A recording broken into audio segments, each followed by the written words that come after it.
Right, so this is the oil plant. I've literally just filled up, so those are two 15s and there's 18 litres of oil into this 44 gallon. That's then being put through this pump. It then goes through these two 10 micron filters. Clean as a whistle down into the tank, and when it's done, she'll start right up and I'll show you. So I've just finished filling up.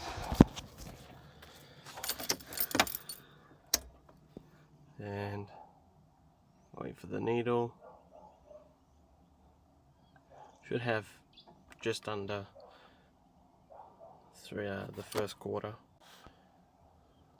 But anyway, I'll start her up for you. Usually this is what I do.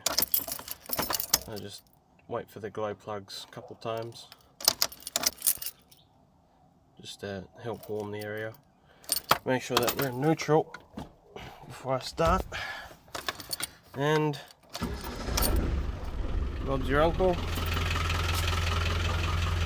There's a bit of smoke.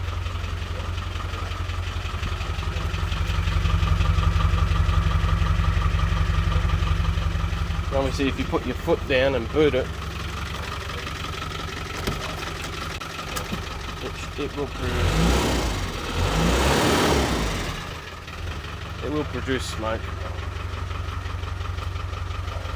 Anyway, don't mind the mess. There's all disco parts and stuff. Anyway, there you go. Just a word of caution. Now, when you do this, that you do thin it a little bit with something like kerosene, just that I don't want anyone to get their disco limping because they've hydroed a cylinder or something, because there is the potential that when the injector actually injects the oil, it doesn't spray it like it should. It just drops dollops of oil into the cylinder, and so then it just hydros it. So just thin it. Usually the method that I've been doing has been about, for every 15 litres I do about 1 litre to 2 litres of Kero. Play around with it. You can go more, you can go less. Obviously the more you use, the more expensive the venture is. I mean, the oil's for free, but kerosene, 1 litre is like $1.40. Sorry, $4.40.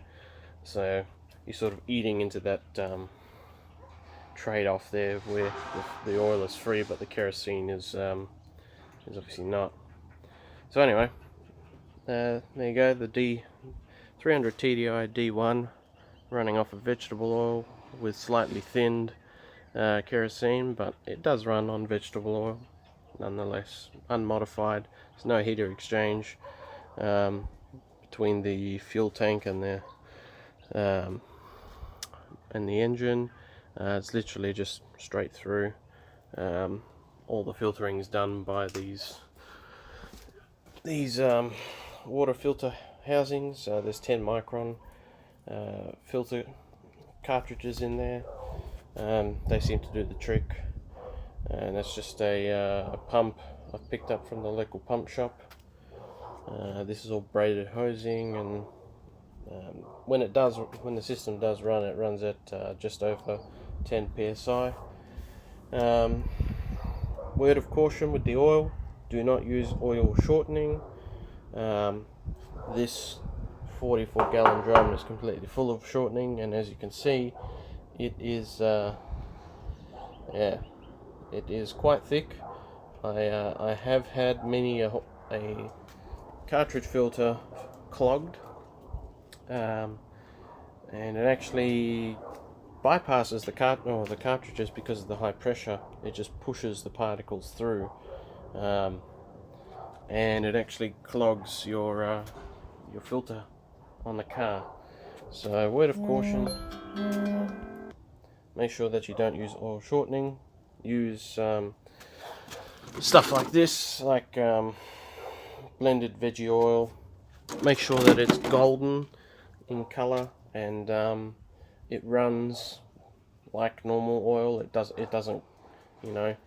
it's not like a maple syrup or like a golden treacle sort of thing where it's just sort of oozing out.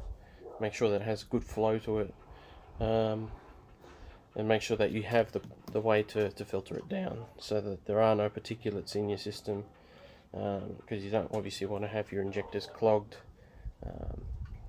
But as I said, you make sure that you've got it.